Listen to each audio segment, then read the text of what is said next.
Moldova. It's great being back. I think this is the third time in the last couple of years. And it's a super important region for my company. Moldova is right in the middle of two of our largest markets, Romania and Ukraine. So this is a super important region for us, and I love coming here. So I'm going to start with a little bit of an intro on Glovo, hopefully fairly quickly, and then we'll have an entertaining Q&A session. So our vision is to build the largest online marketplace in the city where we operate, around 1,800 cities today worldwide. Why is that exciting? It's exciting because until now, to buy online, you probably had to wait 2-3 days, a few years ago, even weeks, and goods would be delivered from thousands of kilometers away from a warehouse. Today, what we're doing is we're opening up that, and you can deliver a lot of things in 30 minutes. And we're an anything app. You can get anything in your city. Obviously, our main category, and most people know us for restaurant food, which is great. That's around 75% of our business today. But the fastest growing part of our business is everything else. And it's a massive opportunity because, as I said, until now, buying online, you had to go and wait. Now you can have things in 30 minutes, pretty much from in your city. We generally work on high-frequency order goods. So this is obviously food. We eat 3 times a day. Groceries, we shop sometimes more than once a week. Health and beauty, pharmacy. These are high-frequency things that you generally order more than once a month. This is our focus today. And then the other thing is we're a digital ally to retailers. So we help retailers deliver to consumers in the city pretty much immediately. That's an amazing UX. And do you know what? They're the only ones who can do that. The big e-commerce companies cannot do that because they're not close to the consumer. So they have no choice but to deliver next day or in 3 days. That is the massive opportunity we have, and we're helping that. But we didn't start like that. As you see here, the first version of the app was actually, you could only do 2 things. You could actually order something from a shop or restaurant, or use a courier service to go and pick up and everything. So and it was a text box, literally. You'd write in which shop and everything. Not great UX. And certainly terrible business. We were actually losing €2 to €3 on every single order, which created a funny paradox that the faster we grew, the more money we lost. Great business. But we actually used this as data points to build Glovo 2.0. And as you can see on the side, we moved to the marketplace. Yes, menus, stores, prices. And that's where we built the foundation of the model which we're working with today. This is the story. We're 11 years old. Our first order came in March 2015 in Barcelona. It was a packet of tobacco, actually. Would you believe it? And we raised about €1 billion, which seems a lot on context, but actually all our competitors, every single one of them, raised a lot more money than us. In fact, we're a lot ahead in the game. We're talking like American companies like DoorDash, Uber, both publicly traded, Delivery Hero, Deliveroo UK, they were also publicly traded. Just Eat, which was an incumbent. In Latin America, we had Rappi, funded by SoftBank. So we had tough times. It wasn't easy. We exited to Delivery Hero, which was one of our competitors in 2022. And I think it was more, how do we survive, right? How do we survive with all these bigger operators? And I think first we had a lot of luck. We worked hard, but we had a lot of luck. You always need a lot of luck. Things need to happen at the right time. But I think there's 2 things my conclusions would be. One, culture. I think culture is not talked about when building a company enough. It's key. We had this David and Goliath concept that as our competitors were always bigger, we always felt like David, which is a great tool to use to motivate the team. So when we raised 100 million, our competitors were raising 500 million. It makes you humble and makes you work harder and more focused. So I think culture, we were very good at that. And second, and I've covered it a little bit, we're multi-category. So we were not delivering just restaurant food. All our competitors were focused only on restaurant food until COVID. COVID changed that. But from day one, this is 11 years ago, we were always multi-category. And that made our product more sticky. Consumers liked us. A good example is, it wasn't a wow moment when a hot pizza arrives at your house. But it is a wow moment when we deliver nappies at 1 a.m. because you've run out and your baby's crying. That's a wow moment, and we were doing that. And that made us unique, I think, and that allowed us to compete with much bigger players. Today, we're in 22 countries. As I mentioned, this region is super important, but we're mainly in Europe, Southern Europe where we're born, Central Eastern Europe. And we're also in Central Asia and Africa. But in fact, we've been in a lot more countries. We've actually launched and operated in 45 markets. Many we had to sell to survive, again, that famous word, to compete, and others we had to close down because the business wasn't working. We had to really choose our battles, which I think is a good emphasis of many startups. They really should focus on what they can achieve and maybe not do too many things. And finally, I just want to finish about, I think, very relevant to this conference, the network effects of a company like Glovo. To me, Glovo's heritage is not going to be the thousands or hundreds of thousands actually today, yellow boxes in the streets, or the amount of orders, or it's going to be about the employees, the ex-employees who build the next great tech companies, the great next startups. And this is already happening at Glovo.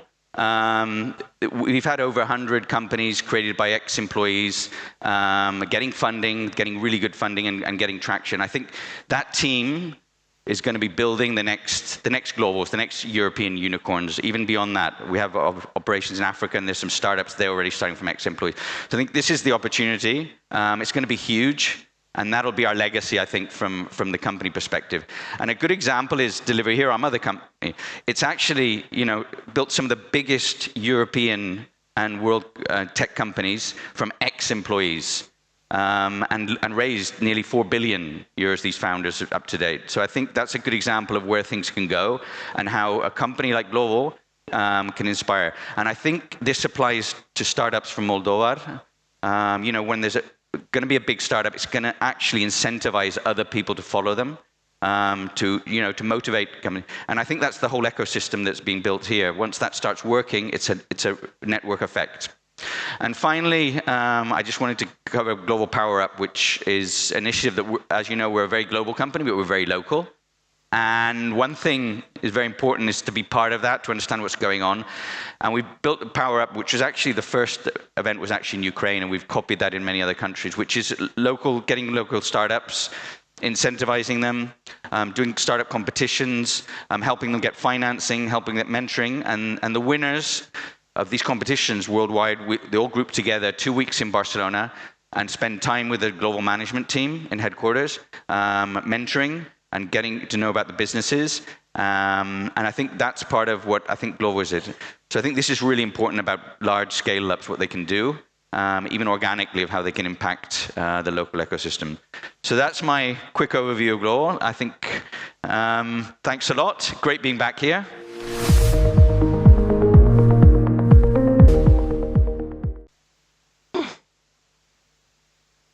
Good to be back. Hello. That was quick. Hello, and nice to meet you.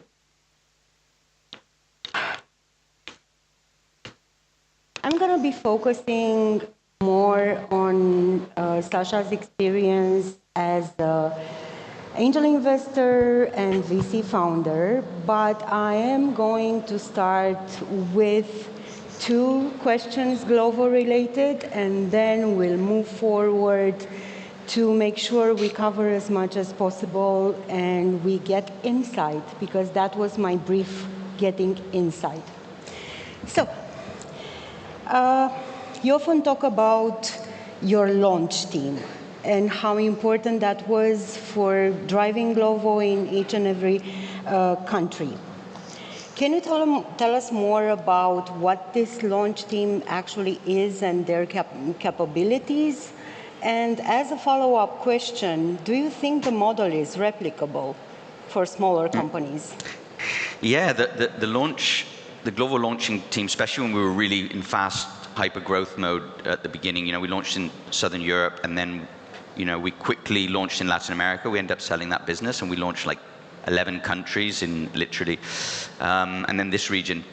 We actually copied the Uber playbook. And there's a bit of luck there. I always say there's a bit of luck. Our chairman was an English guy who I worked with, and we became very good friends, who actually launched Uber's ride-hailing international business. Once they launched outside of the US, a guy called Neil Wass, great guy. And he left Uber, and I said, wow, do you want to be our chairman? And he actually accepted. and he's actually a fundamental reason of our success. And he basically taught us the Uber playbook about launching. And it was this, and the way it works is a very small team, super smart, young, typical ex-Bain, McKinsey, no baggage in the sense that they could travel and go to a country for 3 months, not go home, and then go to another country another 3 months, so pretty much no family. It's very useful. And that team would just replicate, they'd set up the business, we'd often hire the GM, the local GM, we like local GMs if possible, build the framework, and then just jump to another country. And that was the launching team. And luckily enough, many of that original launching team, who were 26, 27, are still at Glovo today, and they're the smartest people in the company. Because they've really touched the pain points of every single part of the business operationally from the beginning. Very grounded and really understand that. And yeah, very, and then the second question I think is more about, Glovo's a very local company, so we really needed to, we set up local businesses, local entities, we hire local teams, the couriers of course are local, all our partners are local, so it's a very local business. And very similar to Uber ride hailing and now Uber Eats of course. But so I think it's quite unique, that launching team. Today I think many companies, depending on the business model, can launch without leaving their office. And I think that's a different play. So I think I do believe in playbooks. I do believe in learning and getting things right and then replicating. And doesn't matter whether you physically launch in a country or you can do that remotely from your office. But I think it's quite unique to Glovo. Okay. Moving on to your perspective as an angel investor, as a VC founder. From that playbook, if you could pick and choose one single thing you could take on as an advice for the companies you fund, what would that be? Yeah, I mean, to me it's focusing on one or two very important things that you're trying to either fix or improve. Many founders try and do too many things. And a good example is Glovo, I think is an amazing example. Literally 80 or 90% of our business is the same. It doesn't matter if we're in Nairobi, or in Kiev, or in Barcelona, or in Milan. We have two basic necessities that we need to, and it's exactly the same in every single country, is great content. That's having the best restaurants, stores, your favorite restaurants, stores, shops, supermarkets. Content, having that. And secondly, offering an excellent service. So when I say I'm going to deliver in 25 minutes, that we deliver in more or less 25 minutes, and everything arrives. We get that right, that's 90% of our business. The other 10% is great, it's localizing, it's adapting our business to the local, The marketing we probably do here is very different to what we'll probably do in Bucharest, because they're different tools. So, but 90%, and I think the startups that we, especially in the early phase, should be very hyper-focused on fixing one or two things and do it really well. They can add all the lights and parties and things afterwards and really improve. The Glovo app today absolutely has nothing to do with when we started, and even Glovo 2.0 with the marketplace, so much more advanced, but we focus on the core things. Okay, thank you for that answer. Diving deeper, again, in your perspective as an investor. When you look at a startup founder and when you look at a startup that pitches for you as an angel investor or for the VC, what is one skill you look for, and how do you catch that skill in 5 minutes, in a 20 minutes conversation? How do you find it? How do you make sure you get that skill? Is there certainty, actually? I mean, there's a few skills. I think they're sort of related, but I think first of all, hard worker. You've got to work hard. It's super difficult, right? First of all, to build any successful company, not even a startup, to build any successful business, the massive probability that it won't be successful, statistically, massive. So you're going into something that you're probably going to fail. So not just having a good idea, being smart, that's not enough. It's about execution and being very hard work. And that links to the next one, which is perseverance, I think is very important. Okay. Many companies many companies end up not being exactly what they thought they would be in the beginning. Glovo is a very different company. I showed earlier the first app. It was not really about restaurant food at all. It was about that, and just our consumers started ordering from their favorite restaurant that weren't online until that we joined. So I think perseverance and adaptation, hard work, I think are sort of linked if I had to choose one. I personally like founders who are super grounded and humble. I think being smart and humble is a killer asset, because humble people generally think they don't know it all, so they're always learning.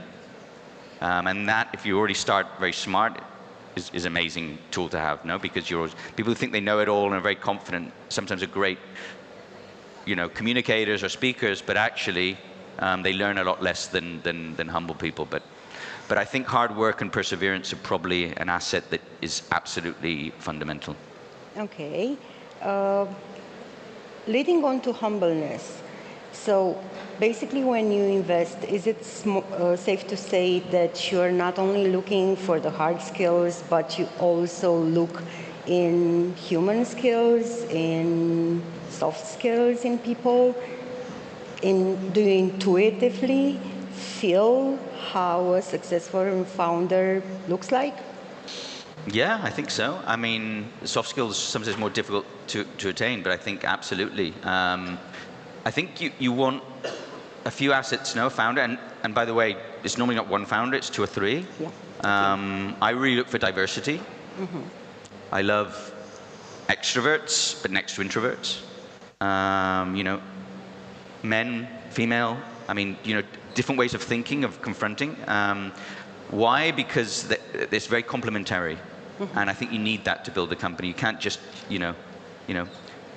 super commercial people are amazing for certain assets, but if it was just commercial and just going full gas without anyone saying, calm down, let's think about this, probably end up destroying a company. And if somebody's the other side going too slow and just overthinking, then also probably go nowhere. And the combination, I think, makes things worse. So I really look for diversity with the founders and the team. Okay, diversity and balance. And thank you so much. If we can wrap this up, diversity and balance would be my takeaway from this conversation. Thank you. Thanks a lot.